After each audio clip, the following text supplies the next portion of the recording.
my rainy days for a little summer. I fly so high right now that I might not come back down. Dancing to my own big cherry on the top, sweet. Everything around me is looking up. If life is what you make it, I'ma celebrate it. I'm feeling like a brand new me. For the very first time, I'm right where I'm meant to be. I'ma tell everybody I'm feeling like a brand new me. Brand new, brand new.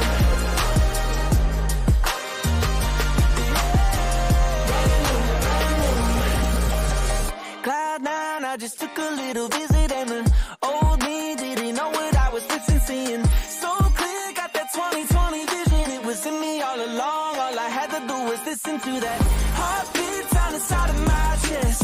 The little voice in the back of my head saying, one day you'll be living the dream, you'll see. I'm feeling like a brand new me. For the very first time, I'm right where I'm meant to be. I'ma tell everybody I'm feeling like a brand new me. Brand new, brand new. Feeling like a brand new me, brand new me. I'm feeling like a brand new me. Woo, yeah. Feeling like a brand new me. I'm feeling like a brand new me.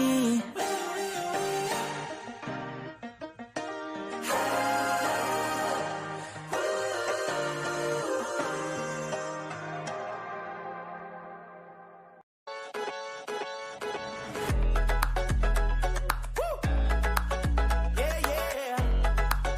Oh, let's go.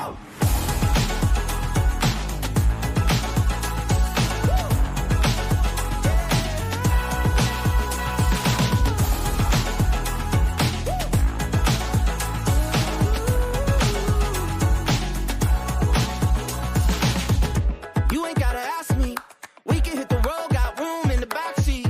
Boys from the back street, come so far just singing over rap beats. See you on the way up, only looking down when we're seeing where we came from. You ain't gotta wait up, never gonna slow back down. And there's no stopping now, they can't take us down. There's no reason to fight this feeling, 'cause I love this life, yeah, it feels alright.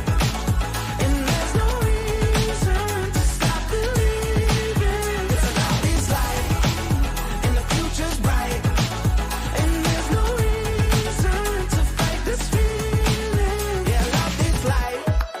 Yeah, I love this life. Yeah, I love this life. Yeah, I love this life. I won't wait around for the curtain fall. Life is not a race, it's all one big show. I can see it now that the truth is told. Feels like letting go, 'cause I love this life. Yeah, it feels alright. And there's no reason to stop believing, 'cause I love this life, and the future's bright. And there's no reason to fight this feeling. Yeah, I love this life. Yeah, I love this life. Yeah, I love this life. Yeah, I love this life.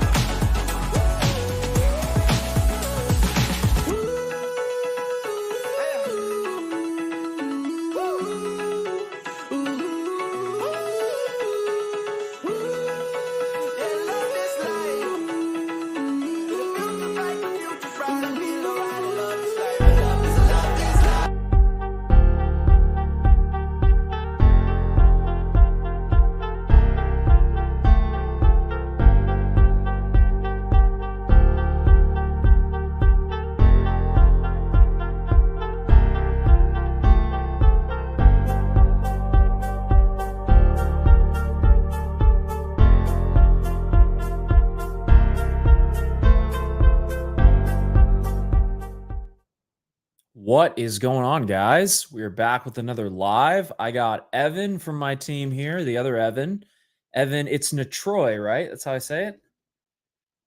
You're muted, I think. That's right. Yep. Evan Neveroy. Dude, Yes, sir. I love it. If you're ever considering working with us, you're probably going to be talking with Evan. So Evan, dude, it's awesome to have you. Today, we're going to be doing some questions around how to scale your creative business, some limiting mindsets, just different things that keep people stuck. And I'd love to hear from you guys in the comments. So if you have questions, concerns, things you're battling with, that's what we're here for on this call. We're live on Instagram over here on the left. And then I got YouTube, Facebook, LinkedIn, over here to the right. So if you have questions, drop them down below. We would love to answer them. And for the first couple minutes of this, we'll just kind of start riffing on some stuff, start talking about some stuff that we see. And then we are happy to see some questions from you guys. But Evan, anything that you see, because I think you've talked to hundreds of video business owners, videographers up to this point. Like, what are some like common mindsets that keep people stuck that you've seen so far?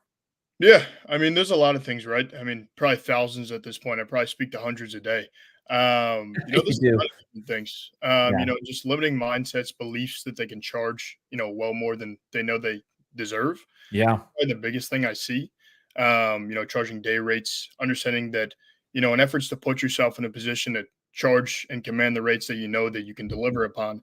It's really about how you're getting in front of the client, right? So that's one of the biggest things that I see. Just limiting beliefs, beyond like just pricing. I'd say that's the most common. Why do you think people price themselves so low?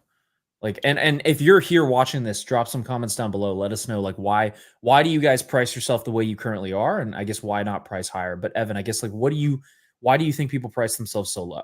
In your opinion? I think it has a lot to do with the initial touch point of how you're getting in front of the client. So a lot of the time it's like, generally word of mouth, referrals, and that's those beautiful, right?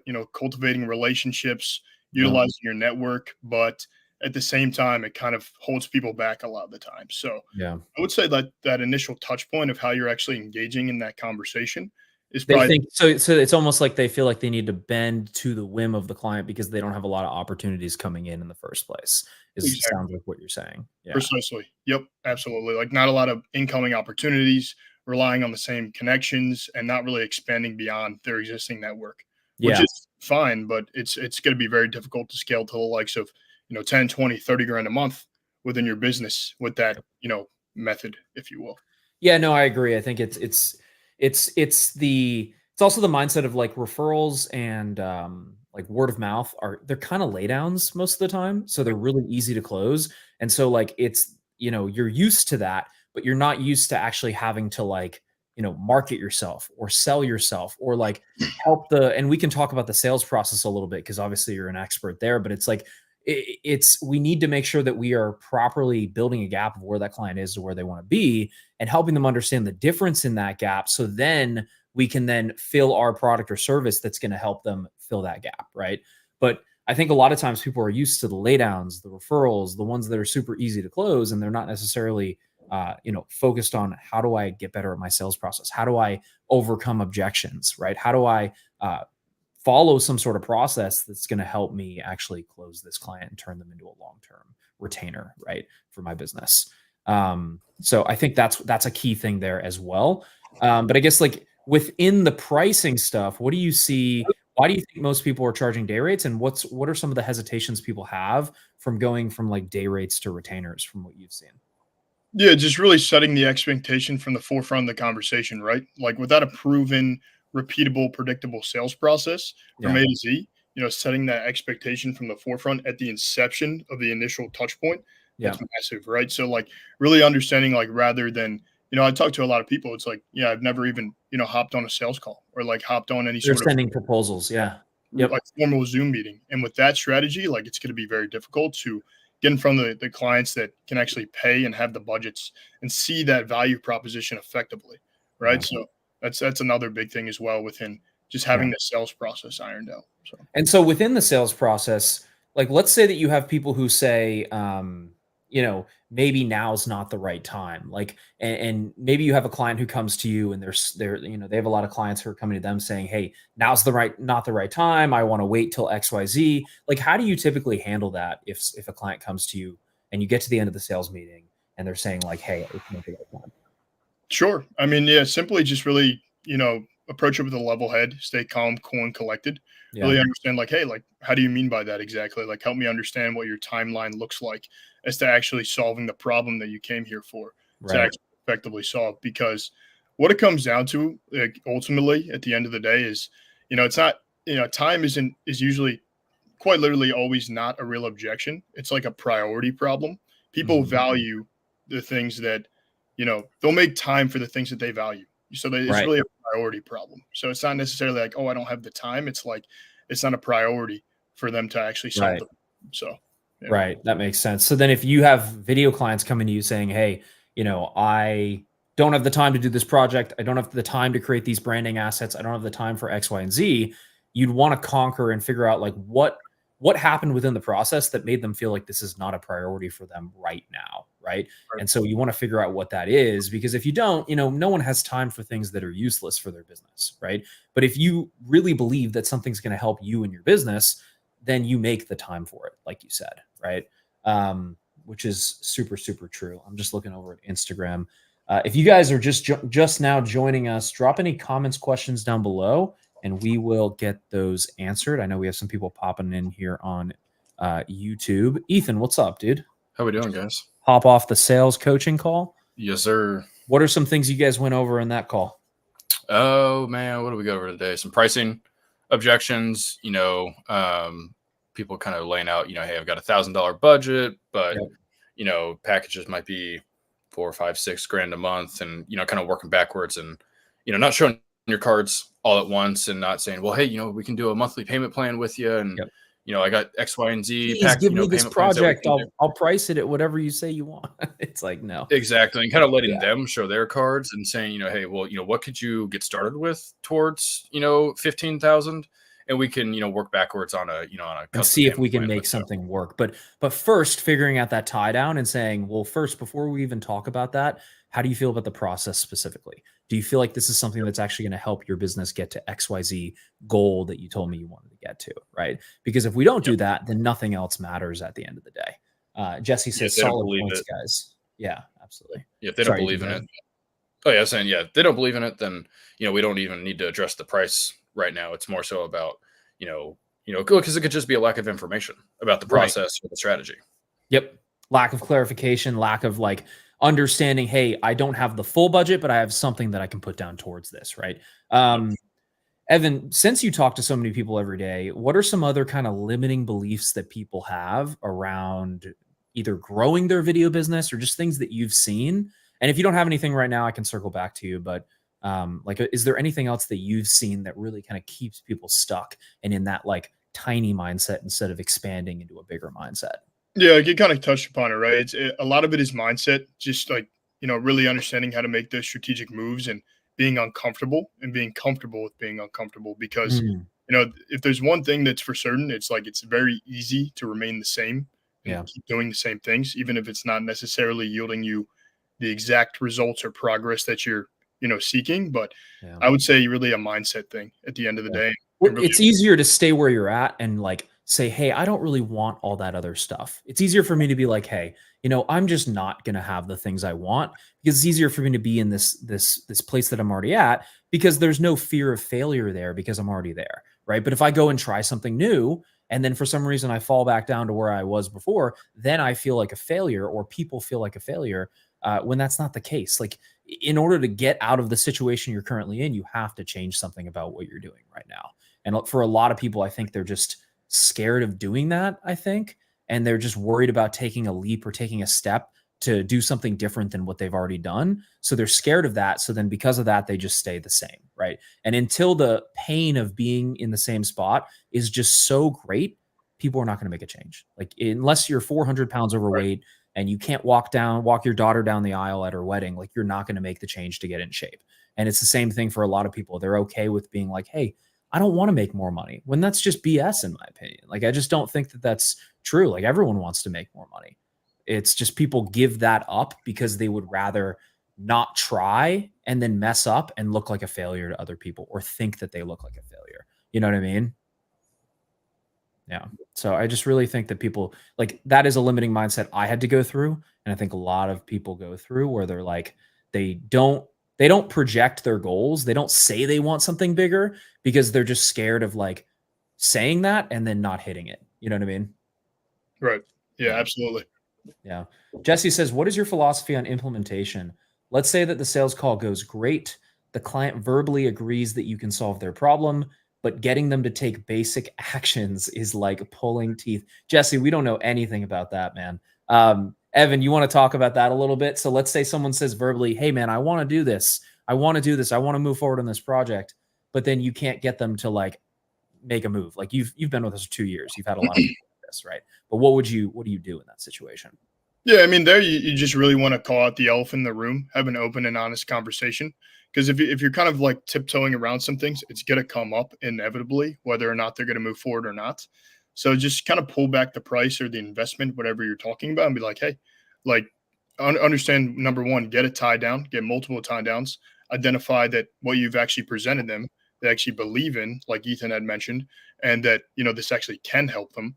So number one, if that's not in place, don't proceed to, trying to, help don't them pass go, don't collect $200, stay where you're at. Yeah. So yeah, get that first and foremost, and then if they're unwilling to move forward, take action, it's pulling teeth. Really, just have an open conversation and understand what's really coming up for them. That's ultimately leading them to not want to take any sort of action to move forward. But Yeah. I'd just really just talk about it, have a real conversation, be authentic, call it out. Yeah. And I think a lot of people, like what you said, they don't want to say the reason that they don't want to move forward because they're embarrassed of it. And so your job on that sales meeting is to create a safe space to where they feel like they can tell you those things and they feel like they can share those things with you so then you can overcome it. Because if you never let them share those things with you, it's almost impossible for them to, or for you to overcome that because you don't know what's actually going on at the end of the day. And so like Evan said, it's like having an open, honest, clear conversation around where they are, where they want to go, if this is the right fit. And if for some reason something comes up, you can address that. But a lot of times deals just die because people are too embarrassed. The prospect is too embarrassed to share with you the reason why they're not moving forward. And so you just need to be able to, sniff that out, provide a safe space for them to tell you that, and then you can then move forward. And then eventually, if they keep playing these games with you, Evan, I don't know what your take is on this, or Ethan, but I would just be like, I would lean out. I'd be like, hey, maybe it's not the right fit anymore. Like if I have to fight you to do basic things on this project, you say you want to do it, but you're not doing it, then maybe something's not right here, and maybe it's not the right fit. I lean out, and then if they take that, if they lean back in, great. If they take the lean out and they go with it, they were never going to buy from you anyways, and they're probably just going to waste your time. Well, I think the biggest tell is asking for a form of commitment, whether it's monetary or deposit, sign an agreement. Yeah, no. And if they're not willing to do that, then they say one thing, but their actions are speaking louder than those words. And you just don't want to mess around with that because a lot of times people will just like waste your time forever, and you need to protect that time, Yep. So hopefully that makes sense, Jesse. And then on that same note, I think I had a client I was talking to yesterday about like charging higher prices and how he was just worried about raising his prices.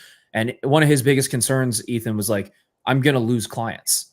And what I told him is I said, that's the point. Like, you need to lose clients. Like, not every single person is going to keep working with you when you raise your prices.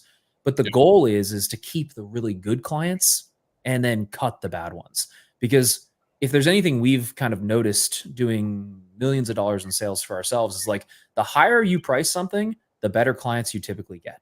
They follow your directions better. Like, and a lot of times like that price ceiling that you have yourself at is just a limiting belief. Like, you think you can't charge more, but the minute that you try to charge more, you end up charging more and people pay it.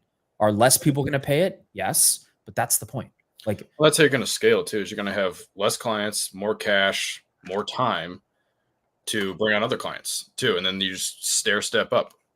And you really shouldn't be closing more than 40% on your calls. Like, if you're closing above 40%, you're priced way too low. Like, if you're closing 50, 60, 70%, you are priced way too low. And you probably could be charging more with less operational drag or operational issues. Because the more you price, the more margin you have, the less people you have to hire, and the easier it is to scale from there. Yep. Yeah. If you guys are just joining us, drop some comments down below. Any questions you have, let us know where you're where you're listening from, first off. So like, where are you calling in from, or where are you listening in from? And then any questions you have around your video business, like pricing, sales, how to get more leads, how to get more clients, how to manage those clients effectively.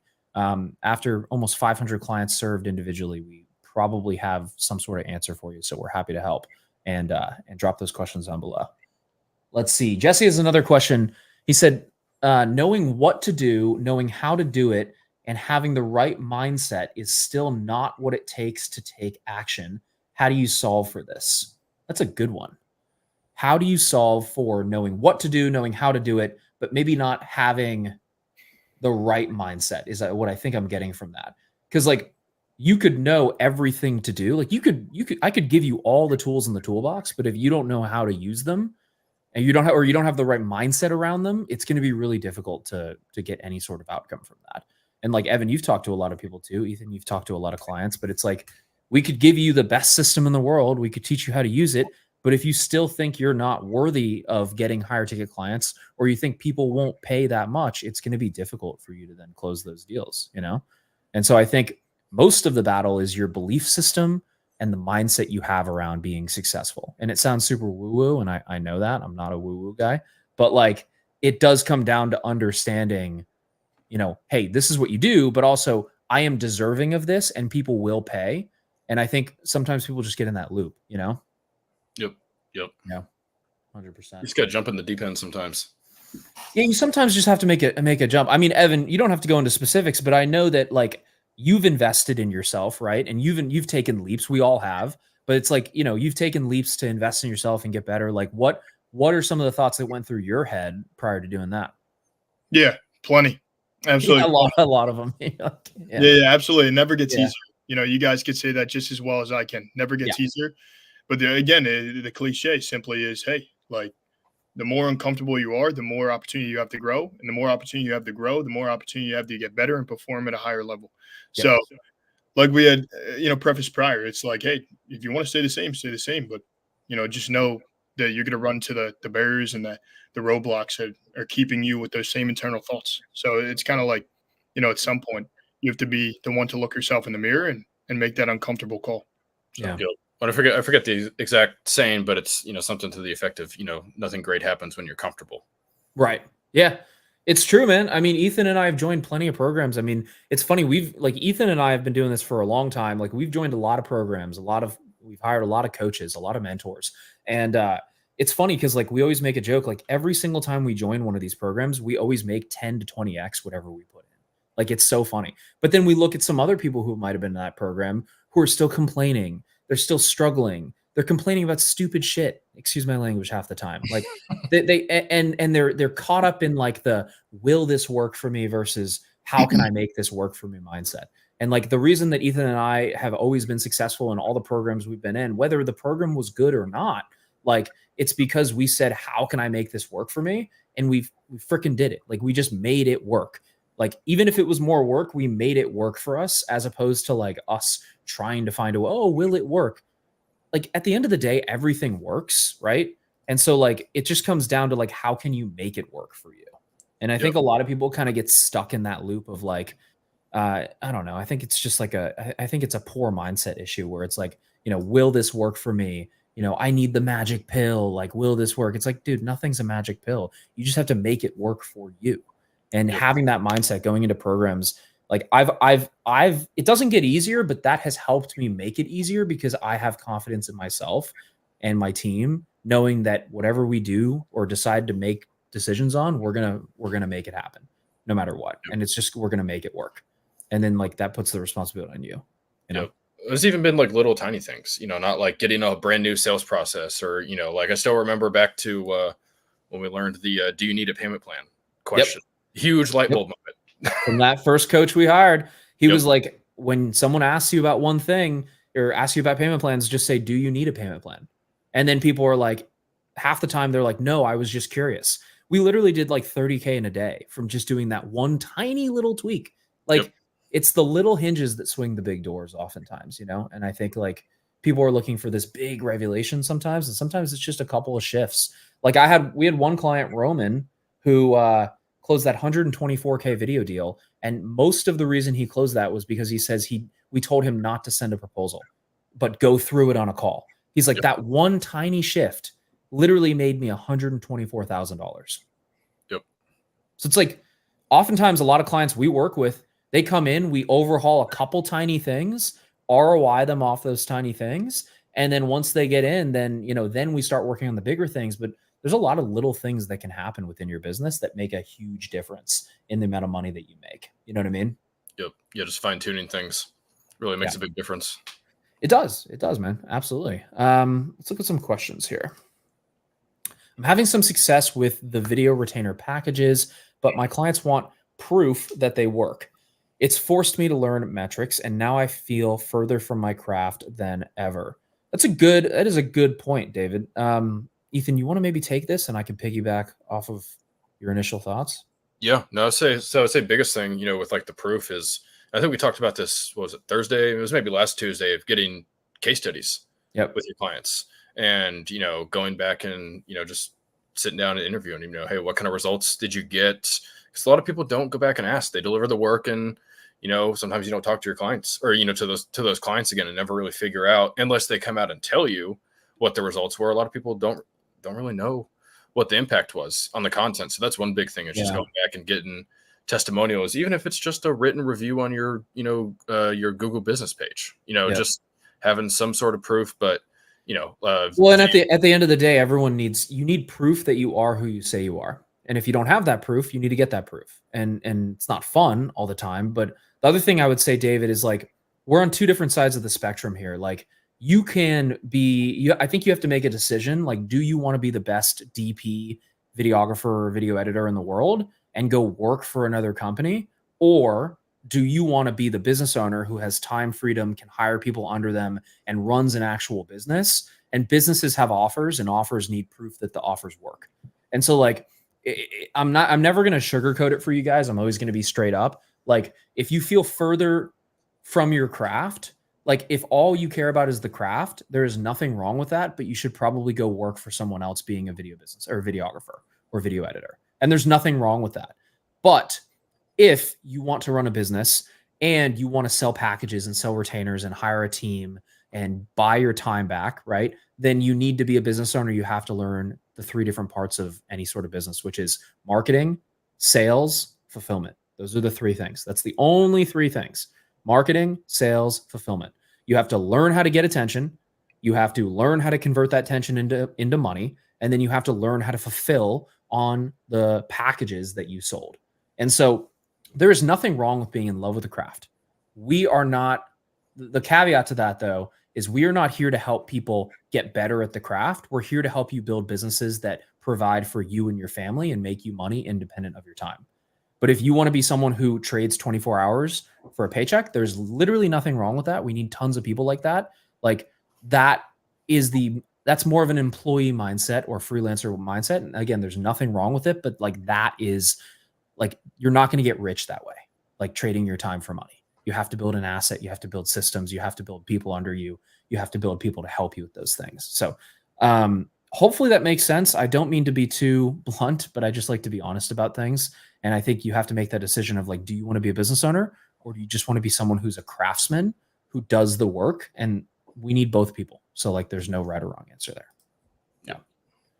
Yeah. Let's see. Tyler, I'm in the real estate niche and looking to be more creative and want to work with service-based businesses. I have multiple video production companies that do videos for $500. How do you compete? Number one, why do you have multiple video production companies if all you're charging is $500? You should have one video production company, one business, because one business is enough to make millions and millions of dollars. So you probably don't need, go ahead, Ethan.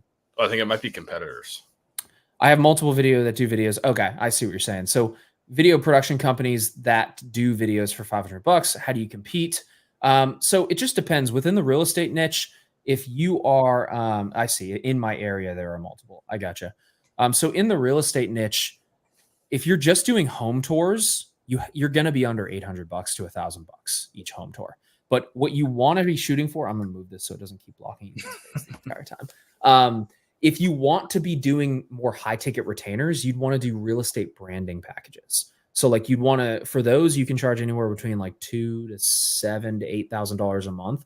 We have multiple clients at all of those price ranges, but $2,000 to $7,000 a month doing the branding content for the agent, social content for the agent, not just the home tours. And so what you do is you solve a bigger problem outside of just the listing videos and listing photos. You do the branding packages for the actual agent. You do monthly content for them. You do a brand video for them. You do testimonial videos for them. And that's how you get more of a recurring there, as opposed to just doing the home tours, if that makes sense.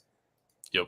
You can still bake that stuff into the branding package retainers. Yeah, you can do a branding package with like social content, brand film, testimonial content, and then some listing tours as well.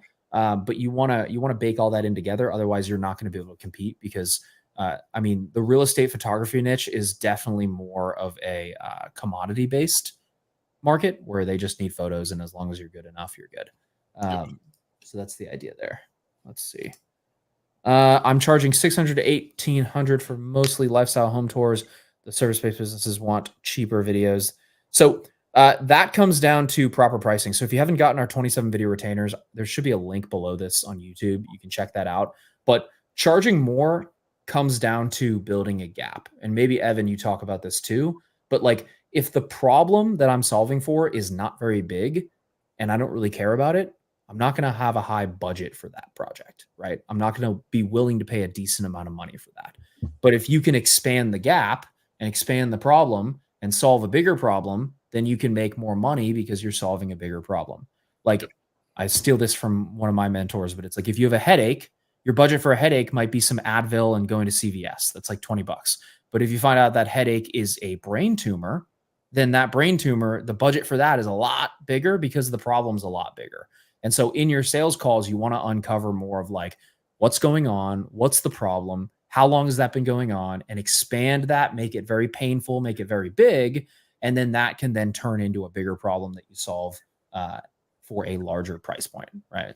So, but Evan, what are some things that you do to kind of expand the gap? Like, let's say someone doesn't really want to talk about their problems on a call. Like, is there anything that you do within that to kind of get them to open up a bit more on the call? Yeah, like kind of like we touched upon before, like your job as the business owner or someone who's, consulting to understand what's in front of you is to create a safe space. And simply how you do that is just have an authentic, conversation, open and honest conversation. So if someone's being a little bit, closed off, guards up, they're not really like, playing ball, if you will. Again, just call it out. Be like, hey, like, do you actually want to be here? Like, if not, it's not a problem at all, right? Yep. Like, we don't have to do this. So, if you find that's a problem you're consistently running into, I definitely just call it out and, just sit on the same side of the table as them because you're there to help and solve a problem at the end of the day. So, yep. Yeah, 100%. Tyler says, does your course go over expanding the gap? Yeah, so our main program, we go over an entire sales process. Ethan's one of our sales coaches. He drills with our clients every single day. And then we have multiple mock calls every single week within our community of clients that are working on those sales process. And that's how they close those multiple 5-figure, multiple 6-figure deals that you see in our case studies page, which if you want to check that out, it's masterfilmmaker.com/case studies. Little plug there. But that's how our clients are closing those bigger deals, is by building a bigger gap. So if you want to make more money, you build a bigger gap, you expand the problem on that call, you get really good at that, and then you get rewarded by people paying you more money. Because like the marketplace is paying people for the amount of problems that they solve and how big those problems are. And so if you're not solving a big problem, people are not going to pay you a lot of money, no matter how much you say like, I deserve it, or I'm worth more, or like I should be getting paid this. If you're physically not making the money that you want to make, it's because you're not providing as much value as you should be. And so if you're not making $1 million a year, it's because you're not providing $1 million a year worth of value to the marketplace, Yep. Well, in addition to expanding the gap, you also have to sell an outcome, not just a product, right? You can't just sell a walkthrough video or a 5 Instagram reels. What is that video going to do for them? Let's talk about that. Yeah, that's huge. I mean, Evan, what do you see as far as like, because people will sell outcomes and then they'll sell deliverables. Like, how do you go about selling the outcome on the call? Yeah, this has been huge lately. And I've had a lot of great conversations with a lot of smart business owners. Like I was talking to like a few, I forget when it was specifically, but it's like hey, like we know we do the most excellent work, in the area. Mm. We've been veterans, well over a decade and a half. And it's like I can't, bring my mindset to that of like wanting to charge like 20 or 30K a month. And I would ask them like, hey, why do you think that is? If like you see other people making far more, income, closing way more deals within the video space, but they don't do nearly as good work as you do. And they say, hey, like it simply just has to come down to like we just don't have the marketing in place. And like we're not communicating that value proposition effectively. We're not selling an outcome. We're not selling a result. We're just selling the aesthetically pleasing, side of the creative work. And that's where you get yourself in trouble. And that's where you get to run into a wall, unfortunately. So dude, that's so huge. I want to talk about that for a second because I really like it's. I used to have that mindset too. I was like, dude, if I just make better work, if I just invest in better gear, if I just make a better product, then I'm going to make more money. Like, remember, product is one piece of the equation. Like, product is one small piece of the equation. It is not the entire equation. And so, like, you could have a really amazing product. You could have really high quality video. You could have a really great like cinematic sequence, within your actual projects. But the problem is if it doesn't actually make the client more money or solve a real problem for them, they will not pay for it. And I've seen really shitty videos that aren't very good, like be sold for lots and lots of money to clients because they actually get them results and get them leads and clients and calls and whatever it may be. Like I hate to say it, but sometimes iPhone content will get people better results than the most cinematic piece in the world. So you have to find a way to combine both of those within your packages in a way where you're going to get your clients results and you can charge more money. Because like if I could say, hey, I helped this, like we talk about it on almost every live, but it's like that chiropractor, one of our clients worked with that chiropractor. If I can help a chiropractor, he helped him make $1 million off of a video. If I can help that chiropractor make $1 million off of one video, right? I can charge $100,000 for that video because typically you can charge about 10% of whatever your result you're getting for that client. And so if I have a case study saying I helped someone make $1 million with the video, then I'm going to be able to charge a lot more for that than someone who just says I make really nice videos, right? Because business owners at the end of the day are the ones who care about making more money, and business owners are they're the ones who have the money to actually pay you at the end of the day. So if you want to make more money, as much as you might feel like you are further from your craft, we're here to make money. We're here to help clients make money. Businesses are meant to make money. Like that's it. So like as much as people don't want to admit that, that's what we're here to do. Like that's what businesses are for, unless you're a nonprofit, which like, I don't know about you, but I don't want to run a nonprofit. Like that's not my goal. David says to make more money, help other people make more money. Absolutely, dude. I mean, that's it. Like you get paid in proportion to the value you provide to the marketplace. And if you don't provide very much value, you don't make a lot of money. And like a lot of people have potential to provide more value, but if you are physically not making the money that you want to make, it's because you are not providing the value that you need to be providing. And you need to get help providing more value to your clients, which is one of the things we help our clients with, right? And whether you work with us or somebody else, it doesn't matter. Let's see. Instagram. That's how I feel right now. Everywhere vlogs. Absolutely. Hard truths. I know. It's not fun to see. Yeah, no, absolutely. Is it better to call? We'll get back to that question there, actually. Yep. No, 100%, guys. I mean, it does. It's just, you have to learn how to make your clients more money and have proof that you are who you say you are and get those case studies like Ethan said, I want to kind of switch gears a little bit and we'll wrap up here in just a few minutes, but I want to switch gears into focus. And this is something that I think a lot of creatives struggle with, but it's people who are changing niches all the time. It's people who are changing strategies all the time. It's people who are changing everything about their business all the time. I heard this really good analogy that I really love. And it's like, if you were going to cut down a tree, right? And you have an axe and you're going to cut down a tree. Like if you hit that tree the first time, nothing probably will happen, right? But if I hit that tree a second time, maybe I'll see something happen. If I keep hitting that tree in the same spot every single time, over and over and over again, eventually that tree will fall. And that tree represents money and making more money in your business. So if you keep hitting the same spot, you keep getting better and better and doing the same thing over and over and over again, doing shit that's really boring, that tree will fall. But what most people do is they hack that tree up 30 feet up and down. Is that tree going to fall very fast if all you're doing, I'm hitting up here, I'm hitting down here, I'm hitting over here, I'm hitting, like, is that going to fall very fast if I do that? No, of course not. And so like that is what focus is in your business. And I think a lot of people they don't want to, as creatives, we don't want to be constrained to one small thing, but that is the thing that's going to make you successful. So you almost have to be anti-creative, which sounds really bad, but you have to be like anti-creative in your business aspects to actually be successful in business, you know? And Ethan, you probably see this all the time too. It's like people who are scattered, they're doing this, they're doing this, they're doing this, they're changing things. The shiny object syndrome, you know, it's like, oh, the new shiny thing, you know, dude, the new DJI Ronin 4 is going to help me make more money, or the new, you know, Canon camera, or the new Red camera, or this, that, and the other is going to help me make more money. Your clients have no idea what any of it is. Clients don't care about the gear that you shoot with, period. They don't. Like, as long as you don't show up with an iPhone, which would be kind of weird, right? I've seen some people do it. But as long as you don't show up with an iPhone on set, like, you're usually fine, you know? Yep, 100%. Any other limiting beliefs that you see, Evan, on your end? I think we covered a strong basis of them. Mindset, doing things differently, not doing the same things over and over again, expecting a different results. You know, that's huge as well. Yeah. But yeah, I think we covered a solid basis. And to use the axe analogy on that, like, you could be hitting the axe into the dirt underneath the tree. And you could be like, hey, I'm really trying. I'm really pushing. I'm working so hard, but you're not working on the right thing because you're hitting the dirt. You're not hitting the tree. So the tree's never going to fall. And I think that's a scary reality for a lot of people, is like, you don't know if you're doing the wrong thing until you can get an outside perspective looking in and saying, hey, you're not doing the right thing. You're not swinging the axe in the right place. You need to swing it over here. And that's the value of mentorship. That's why we hire people to help us. Like, that's why we help. I mean, I hire people who are way above me to help me get to where I want to be, because I don't know where I should be swinging the axe sometimes within my own business. And that's the value of having that. Right.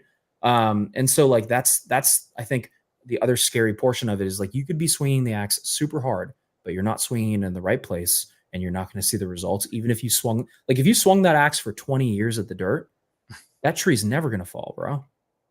Like, and that's a hard truth I think a lot of people need to hear, you know? Yep. I think one thing too, that's not necessarily like, probably it's not a limiting belief, more of a mindset thing. Well, I guess they're kind of one of the same, is being kind of an order taker versus a, you know, more of a consultant. And, you know, we talk, you know, we have the, the doctor analogies that we use all the time of, you know, being somebody who diagnoses issues versus just takes orders and lets the client self-diagnose. Yeah, no, it's true. You have to be somebody who's solving a problem. It just comes back to solving problems. If you're an order taker, order takers don't get paid that much money. Consultants get paid a lot more money than waiters do, right? If you're a waiter at a restaurant, I can find anybody like you. Doesn't matter. And that sounds bad, but I can find anybody and plug them in. Like, to find someone who truly understands content and truly understands how content can help my business make more money, I'm going to pay that person a lot more money than somebody who just shows up with a camera and I have to tell them everything to do. Yep. Like, that's just the truth, right? That's a perfect way of putting it. I've been hacking my tree with a giant axe. I feel like it's soon going to fall and be my favorite. Absolutely. I love that. Do you have multiple courses available, or is it all in one course? We have a couple different. So if you go below this video on YouTube, there's our 27 video retainers, like mini course, which is like a tiny Costco sample pack of what we do. And then our main program is the one we've had 500 one-to-one clients in. And that's our higher end program, where you'd be talking to someone like Evan, Danny, Hakeem, someone on our team, to actually help you figure out if that's the right fit for you. So if you want to learn more about that, there's a schedule a demo call below. You can schedule a call. You might be talking to Evan or anybody else on our team. But then we have like little mini courses that give you like a tiny little nibble, but that's just a small piece of what we do overall. So hopefully that makes sense. Let's see if we have anything else. Otherwise, we'll wrap up, guys. I think this is a really good call. DJ Strategy says, "What's up, Evan? What's going on, DJ Strategy?" So, my man, I think we may have spoke yesterday. How are you? Oh, you spoke with him yesterday. Nice. Show up with a full iPhone, a full camera ring. Yeah, dude, I love it. Yeah, I'm sure clients would love that. Let's see if I have anything else, guys. Last call for questions if you have anything. And then we do these every Tuesdays and Thursdays. So if you have questions, hop on. We're happy to talk through stuff. Sometimes we have Evan, right now we're booked out today, so like everyone else is on calls right now. Evan was the only one who could sneak away, but we'll have other people on here as well from our team. Drone Capone. I like that name, dude. Is it better to visit a business in person or call them on the phone to get their business? So both of those are outbound. I don't think there's anything wrong with outbound, but as you start to scale, outbound is not the way to do it because there's no intent because you're reaching out to the business. And so when you're reaching out to the business, you are the one who needs something, which puts you in a lower authority frame than them. So when you're reaching out without any sort of intent on their end, like they didn't fill out a form on your website or click on an ad, you are lower intent and you look more needy. So what we do is we set up an inbound system. If you want to learn more about that, if you're on Instagram, you can go to the link in our bio. But we set up an inbound system so people come to you, book on your calendar, and then you can then have that higher intent with them. But either one, if you are doing outbound, I mean, visiting them in person is going to have a higher conversion rate because you're actually there in person. But as you scale, it's going to be really difficult to scale that because you can't go to 1 million businesses a day in person. You can call more of them than if you went to them in person. And then as you do more, eventually you won't be able to call as many, and you're going to need an inbound system where it filters the best leads, puts them on your calendar, and then you're able to only speak to the people who have the highest intent. Drone Capone, you got it. Thanks for answering. For sure. Awesome, guys. Well, we got to run. We are packed out the next couple of days. So if you wanted to snag a slot on our calendar, there is a link below. You can schedule a call with our team, and we'd be happy to speak with you. But boys, any other thoughts before we roll here? No, that was a solid call. Awesome, guys. Well, if you have anything else, let us know, guys. There's links below to a bunch of resources for you or resources on our YouTube channel. And we will talk to you guys in a bit.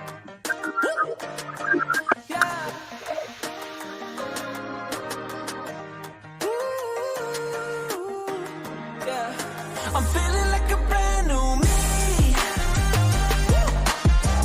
Brand new.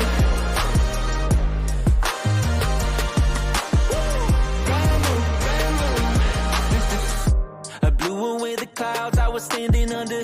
Traded all my rainy days for a little summer.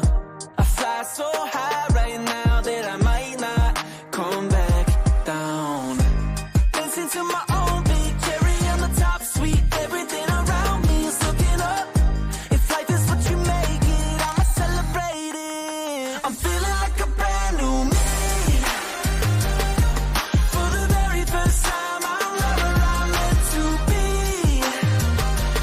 I'ma tell everybody I'm feeling like a brand new me. Brand new, brand new.